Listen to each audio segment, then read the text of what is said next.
It's funny how quickly a person's face can change. 1 second, she was smirking like she'd just won the damn lottery. The next, that smirk collapsed faster than our marriage. It began with a heart attack. Her father, Richard Alton, dropped dead in his office chair on a Thursday afternoon. Clara, my wife. Back then, we were partners. Not equals. Clara always had the edge, always walked a step ahead of me in heels that clicked like a countdown. But I liked it. I loved it. God help me. Fast forward to the day after the funeral. She walked into my office like she owned the world, which, technically, she now did. The board moved fast, and her name was on every damn document. CEO, President, Majority Shareholder. I was staring at a cup of cold coffee, trying to figure out how the hell we were supposed to grieve and run a company at the same time. She walked in, all black silk and red lipstick, and dropped an envelope on my desk. "What's this?" I asked. She smiled. Not the old Clara smile. Not the one that used to melt my brain. This one was colder. Crooked. Calculated. "My first executive decision," she said, voice syrupy sweet. "You're fired." I blinked. Laughed. She didn't. "You're serious." She sat down in the chair opposite me, legs crossed like we were strangers negotiating a merger. "You were never a good fit, darling. Dad gave you a seat you didn't earn. And now that I'm the boss," she trailed off and gestured to the envelope. "It's time to clean house." I opened the letter. Termination effective immediately. No severance. No access to company assets. Just a polite slap in the face printed on company letterhead. "You're ditching me," I said quietly, holding her eyes. "The moment the money became yours, I became expendable." Her smirk deepened. "Don't make this emotional, Aaron. It's business. You'll land on your feet." I could feel the blood drain from my face, but I didn't let her see it. I've spent a decade learning how to stay stone cold in a crisis. "That what this was?" I said. "A business arrangement? All those nights in the garage building prototypes with me? Helping me write pitch decks while we ate Chinese takeout on the floor? Was that just resume building for you?" She said nothing, just crossed her arms and leaned back, satisfied. Like this was the end of a long con, and the payout had finally arrived. That's when the knock came. Her father's lawyer, David Langford, stood in the doorway holding a manila envelope thicker than a brick. "Clara," he said, stepping in. "We need to talk." "I'm in the middle of." "It's urgent," he interrupted, voice firm. "Your father left final instructions. You'll want to see this." Something flickered across her face. She reached for the folder, but Langford didn't hand it over. "No," he said, stepping closer. "You should read it here." Out loud. She looked at me, then back at him. "Fine," she muttered, and snatched the letter from the folder. She unfolded it, and the moment her eyes hit the first line, the color drained from her face like someone pulled the plug. Her mouth moved, but no sound came. I stood, walked around the desk, and took the letter from her trembling hand. I read it aloud. "To my daughter Clara, if you're reading this, I'm dead, and odds are you think you've inherited everything. But you forget, sweetheart.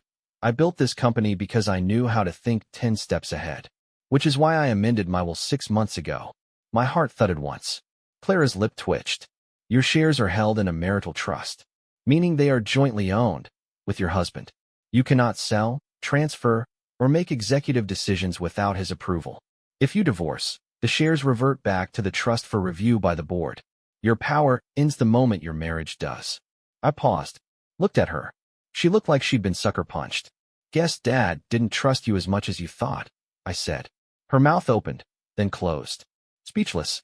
And for the first time in a long time, I smiled. She didn't speak, didn't blink, just stared at the letter like it might rewrite itself if she waited long enough. Clara Alton, newly minted queen of the castle, was realizing that the crown came with a leash. And I was the one holding it. Langford, bless his cold-blooded professionalism, gave her exactly 3 seconds before he continued, monotone and merciless. "There's more," he said, flipping to another document. "Your father placed a stipulation. Until the board votes otherwise, all major decisions require dual signatures, yours and your husband's, including executive terminations." He looked right at me, then slid a second copy of the termination letter across the desk. Blank signature line. I picked up a pen, clicked it once. Her voice finally found its way back. "You wouldn't dare," she snapped. I looked at her slowly. "Wouldn't I? You think you're going to force me to stay married just to keep my job?" "No," I said, signing the letter with a nice, clean flourish. I'm not forcing anything. Then I ripped the letter in half. Because I'm not fired. Not today. And now that we're co-owners, looks like we're in this together. For better or worse. Her eyes were twin infernos, but she was too stunned to argue. She hadn't just tripped over her own arrogance, she'd face-planted into it. And now she had to stand there while I swept the pieces into my pocket. Langford cleared his throat again. Bless the man. I'll leave you two to work this out. The board expects a preliminary report by next week. Mr. Alton's legacy is in your hands. He walked out like a man exiting a minefield. Smart guy. Clara was already pacing when the door shut. You knew, she hissed. You knew he changed the will. Wrong again, I said. I didn't know, but I had a hunch. Your dad hated my guts, but he respected my work ethic. He didn't trust you to run this place. And clearly for good reason. I walked past her and took the CEO chair, spinning it slowly once before I sat down. Her chair. My voice dropped to a calm I didn't even recognize in myself. Let me guess, Clara. You were planning the divorce. Wait a few months, fire me, spin some press about creative differences, then sell the company or run it into the ground while you island hopped with someone named Tristan. She didn't respond, but her silence was louder than any denial. Too bad, I added. Now we're stuck. And you're going to have to play nice with the man you tried to erase. She tried to rally. I saw it. Her chin lifted, her mouth set in that condescending curve I used to find when I was still too naive to see the knife behind it. I'll find a way around this, she said. Lawyers always do. You can try, I replied, standing. But here's the problem with schemers like you. You think having the upper hand makes you untouchable. What you forget is that every ladder has a bottom rung, and that's where you're standing. I paused at the door. Look back one more time. Oh, and Clara? I added with a smile. Let's not forget whose name is on the patent for our flagship AI project. That little invention of mine you've been dangling in front of Apex Tech's nose? You so much as breathe near a buyout without me, and I'll nuke the whole deal. Then I walked out. When I stepped into the executive boardroom for the weekly leadership sync, all heads turned. A few murmurs. A couple of stiff nods. But no one said a word. They were waiting to see which way the wind was going to blow. They didn't know yet that I was the wind now. Morning, I said, setting down my laptop at the head of the table. Clara's chair. I let it sit. Let the symbolism simmer. CFO Gerald cleared his throat. So, Mr. Alton. Call me Aaron, I cut in. We're all friends here, right? He chuckled, but it came out dry. Nervous. I opened the meeting the way Clara never did, focused on numbers, team wins, and a few sharp questions about some suspicious Q4 expenditures I'd flagged over the weekend. I saw marketing twitch when I mentioned a six-figure networking retreat in Bali. No one spoke. No one expected me to have done homework. But here's the thing. When someone tries to erase you, you either fade or you carve yourself into the walls. I had no intention of fading. 30 minutes in, Clara strutted in like nothing had changed. She wore a navy suit and that too bright smile she always used when she was lying. Apologies, she said, breezing to her seat, next to me now, not at the head. Bit of a delay this morning. Oh, no problem, I said with that pleasant tone you use when someone steps on your foot in an elevator. We got started. You can catch up. That was my second move. See, Clara expected retaliation. Explosions. Drama. She expected me to lose my cool, slam some papers, maybe take a leave of absence out of spite. What she wasn't ready for was calculated control. After the meeting, she cornered me outside the elevator. You think you're clever, she said. Trying to win the board over with your little working man charm? I leaned in close. Not charm. Competence. Something you wouldn't recognize if it bit you in your designer heels. She opened her mouth to fire back, but the ding of the elevator saved her. HR Director Maya stepped out, clipboard in hand, eyes flicking between us. Mr. Alton, she said, if you have a moment? It's about the VP of Engineering's bonus package. Some discrepancies were flagged. I smiled. Of course. Let's clean house. Clara watched me walk away like I'd grown 3 heads. Because here's what she didn't get. She built her power on assumption, assumed no one would question her, assumed her last name bought her loyalty, respect, obedience. But I'd earned every inch of mine. People remembered that. By the end of the week, I'd frozen a suspicious side contract Clara had greenlit with a shell consulting firm, which, surprise, was run by her college roommate. quietly restructured the quarterly innovation report to include my AI project as a standalone product line, and launched an internal audit, approved by the board, under the banner of restoring fiscal integrity in the new era. All above board. All clean. All with Clara's name attached. She tried to fight back. Oh, she tried. But every time she moved, I was already 2 steps ahead. Like chess. Except I wasn't trying to checkmate her. Not yet. I was just making sure the board stayed mine. She still thought this was about me versus her. But she hadn't figured out the truth yet. It was me versus who she really is. The mask was slipping. Everyone saw it. Whispers had started. The board wasn't blind. They saw the numbers, the decisions, the favoritism. People were beginning to ask the right questions.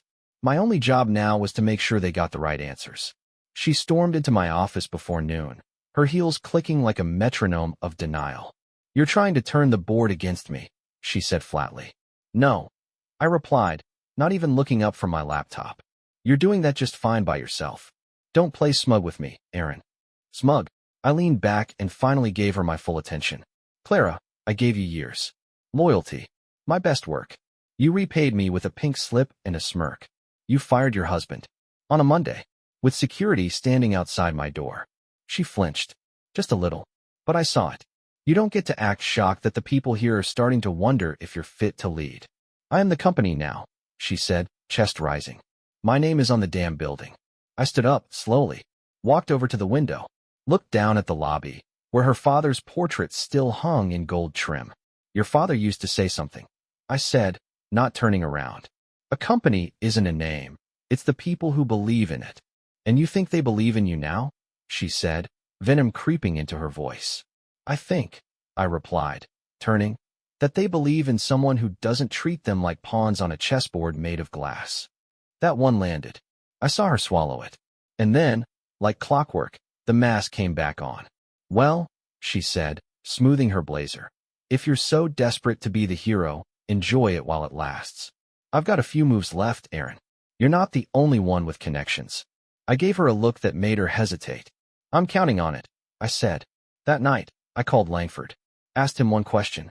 What else did Richard bury in that trust? He paused on the other end. "You're asking if he built you an escape hatch." "I'm asking," I said carefully, "if Clara realizes how many mines her father planted around her." Langford exhaled. He didn't trust easily. He respected you. Feared what she might do. "There's a clause." My jaw clenched. "Tell me. If she breaches fiduciary duty or attempts to sell core assets without spousal sign-off, the board has legal authority to initiate a review, including removal. Even if she's the majority heir, the trust holds the weight," he said. "She's not as in control as she thinks." I hung up with a smile so cold it surprised even me.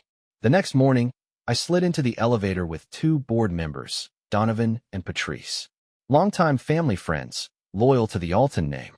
"Hell of a quarterly report," Donovan said, nudging me. "Thanks. It's Clara's vision, after all," I said, voice perfectly bland. Patrice gave me a side glance. "You know, she's not handling this like her father would have." "No," I agreed. He respected process. Accountability. "I'm sure Clara's just adjusting." When the doors opened, Donovan lingered. "Keep doing what you're doing," he said. "Some of us remember who kept this place upright during the crash of '16. I just nodded. Didn't need to say it. The dominoes were already falling. Clara tried to rally later that week. A team culture event. Catered lunch. Handwritten thank you notes placed on every desk like it could erase the trail of blood she'd left behind. I watched from the second floor as she posed for photos, kissed babies, smiled too wide. It was the kind of performance you only put on when you feel the earth cracking beneath you. At first, Clara ignored it. Typical. She threw herself into theatrics. Flashy all-hands meetings. Executive announcements with all the polish of a PR firm on amphetamines. She even brought in a motivational speaker who used phrases like synergize your soul and vibrate on the frequency of greatness. It was desperation dressed in expensive shoes, and I watched every second of it. Silent, patient, until it was time to move. The first domino I tipped was subtle. I leaked an internal memo, an old one, dated 6 months back, before Richard's death. It contained a note from the former CEO himself, outlining his concern about Clara's emotional volatility and lack of long-term strategic discipline. I didn't sign it. Didn't have to. People drew their own conclusions. The memo spread through the company like a cold wind. By Monday, 3 senior managers had requested private meetings to discuss leadership stability. Langford called me that evening. "She's scrambling," he said. "Trying to revise financial forecasts, clean up her track record." "She's too late," I replied. "You can't fix a crack by painting over it." Then came the board meeting. Normally, they were dull: financial updates, progress charts, projections. But this one had a pulse. A tension that crackled as people took their seats. Clara came in late. Flustered. Hair perfect, smile tight. I was already there, documents neatly stacked, calm as the eye of a hurricane. She launched into her presentation, throwing around jargon like grenades, pivot strategy, vertical integration, brand revitalization. Nobody was listening. They were watching. Her. And me. When she was done, I stood, quietly handed out a few printed reports of my own. Internal audits, budget adjustments, staff feedback on culture, productivity stats since her appointment. Then I said nothing. Didn't need to. Numbers speak louder than spin. Board Chairwoman Mallory North finally broke the silence. "These reports contradict several of Clara's projections," she said. Calm, but not warm. "Can you explain?" Clara blinked. Some of that data is outdated. Aaron's just trying to paint a picture." "No," I cut in, still cool. "The picture painted itself. I just showed you where the frame was cracking." Silence. Then murmurs. And then, the first open shot across the bow. Donovan cleared his throat. "With all due respect, Clara, some of us feel the company's recent trajectory has been erratic. We're concerned." There it was. A single sentence that said everything. Clara flushed. "I've been doing what I thought was best." Mallory didn't blink. "That's the problem." After the meeting, Clara found me in the hallway. Her heels clicked faster now. No longer confident. Just trying to keep up. "You did this," she hissed. "You turned them against me." I turned slowly. "No, Clara. You did this. I just stopped cleaning up your mess. You think you're going to take this company from me?" I stepped in, close enough that she had to tip her chin to meet my eyes. "I don't want the company," I said, voice like iron wrapped in velvet. "I want the truth. Exposed. Remember that word? You used to throw it around back when we still believed in things." She backed up half a step. "I didn't follow. I gave you every chance to do this right," I added. "You chose ambition over integrity, power over partnership. And now, well, now the board is seeing you for who you really are." "And who am I?"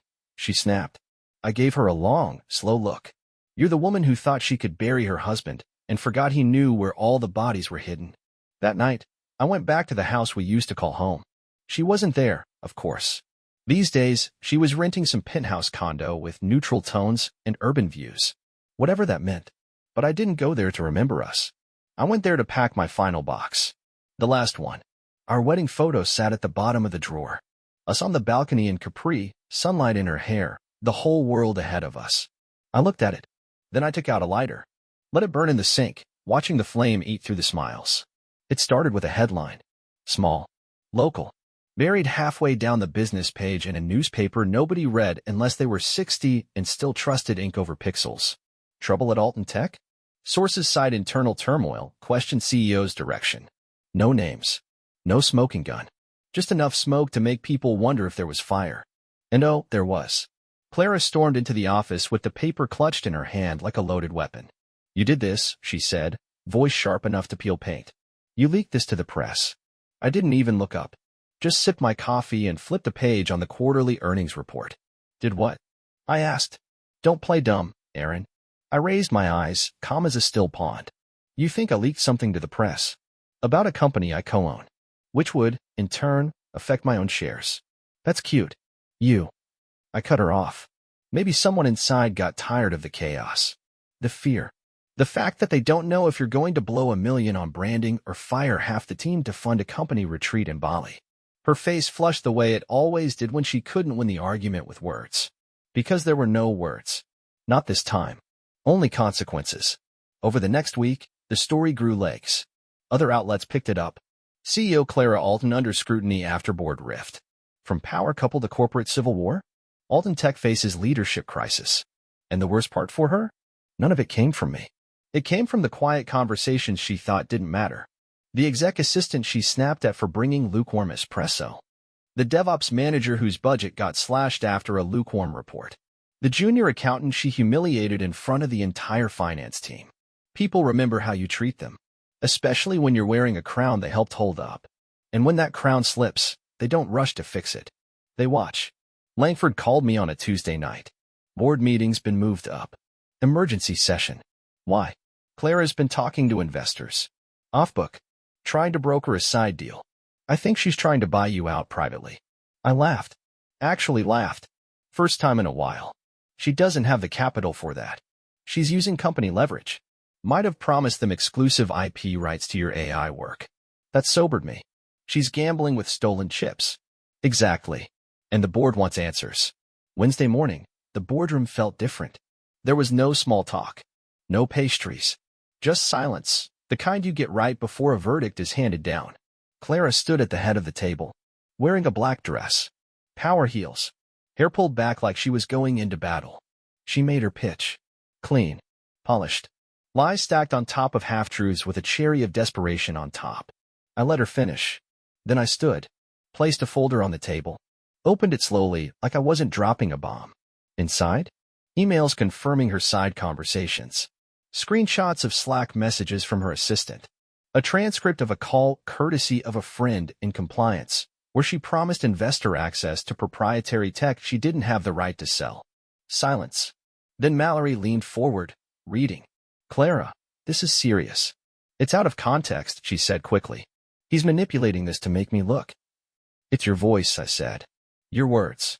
No one made you say them. Her jaw clenched. You forged this. Langford cleared his throat. We've had our IT department confirm the metadata. These are real. Clara looked around the table, searching for an ally. There were none. Even Donovan wouldn't meet her eyes. Do you have anything else to say? Mallory asked. Clara stared at me. There was hatred in her eyes. But underneath it? Fear. The first time I'd ever seen it there. She said nothing. The board voted. Not to remove her. Not yet. But to freeze her powers pending investigation. A full audit. Oversight on all spending. Joint approval for any external deals. She was, functionally, declawed. And me? I didn't celebrate. Didn't gloat. I simply stood, nodded, and walked out. Because this wasn't about punishment. It was about clarity. Letting the world see who she really was. Letting her feel what it was like to fall from a height built on other people's work. And trust me, she was still falling. That night, she showed up at my door. Our old house. Where the lights still flickered in the hallway, and the couch still had that dent from movie nights long gone. She stood in the doorway, mascara smudged, voice quieter than I'd heard in years. You really hate me that much? I looked at her. No, I said. Hate's personal. This is professional. You made it that way. She stepped closer. We could still fix it. And that's when I laughed. Soft. Tired. Clara, I said, you don't fix a house by painting over mold. You tear out the walls and start over. Clara never did know when to quit. See, most people, when they feel the tide pulling them under, try to swim sideways. Ride it out. Make peace with the inevitable. Not Clara. Clara thought if she just screamed louder, she could part the ocean. The Monday after the vote to restrict her authority, she rolled into the office like she was starring in a soap opera. Full glam. Black turtleneck, gold chain, heels that probably cost more than my first car. Her assistant scurried behind her with a stack of folders so tall it could have doubled as a Jenga tower. She sent an email blast wide. Subject line. Leadership update and vision reset. Every inbox in the company lit up. The body? A manifesto. Full of buzzwords. Spin. A few passive-aggressive jabs at misguided legacy voices attempting to resist transformation. In other words, me. But it was what wasn't said that caught people's attention. Not a single mention of the board's vote. Not a word about the oversight placed on her. Just a fresh round of smoke and mirrors, hoping no one remembered the fire. Spoiler alert, they did. I didn't respond. I didn't have to. Let silence do the talking. It unnerves people like her.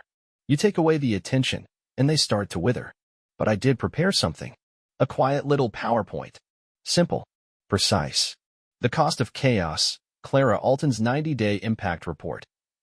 Just facts. Charts. Comparative metrics. Revenue dips. Employee churn. Missed deadlines. And at the end? A side-by-side breakdown of the company's valuation with me listed as co-lead, and with her solo. It wasn't personal. It was math. The board meeting that Wednesday was standing room only. Word had spread. Even department heads who normally dodged these meetings were present, sitting stiff, eyes forward like they were about to witness a car crash. Clara walked in with a smugness that didn't match the mood. She had someone with her. Some outsider in a tailored suit. Late 40s, power smile, the kind of guy who speaks in TED Talk bullet points and thinks he's smarter than the room. A consultant, I guessed. Or maybe a hatchet man dressed in boardroom couture. She introduced him with a flourish. Everyone, this is Ellis Shaw, strategic consultant, formerly with Apex Tech. He's here to advise on streamlining operations and recentering the company's vision. Mallory looked at her like she'd brought a lion into a daycare. You brought an external consultation? Without board approval? Clara's tone was syrupy sweet. It's an advisory role. Non-binding. Just insight. I flipped a page in my binder. You mean the same Ellis Shaw who was forced out of Apex last year after 3 failed mergers and a harassment investigation? You could have heard a pin drop. Clara stiffened. I kept going. We're a company built on trust. On transparency. And in the last 3 months, Clara has attempted to unilaterally alter our leadership structure, negotiate secret investor deals, and now hire a scandal-wrapped consultant without board vetting. I looked directly at her. You're not leading, Clara. You're panicking. She opened her mouth. Shut it.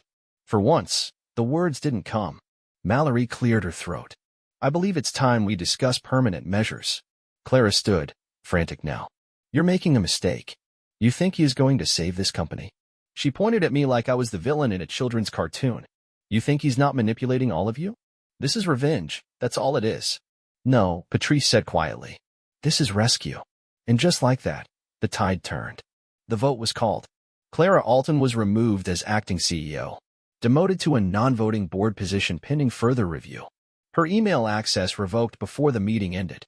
She didn't cry. Not in front of them. But she stood frozen for a moment, like she'd just stepped off a cliff that wasn't supposed to be there. Then she picked up her bag and walked out. Not fast. Not slow. Just defeated.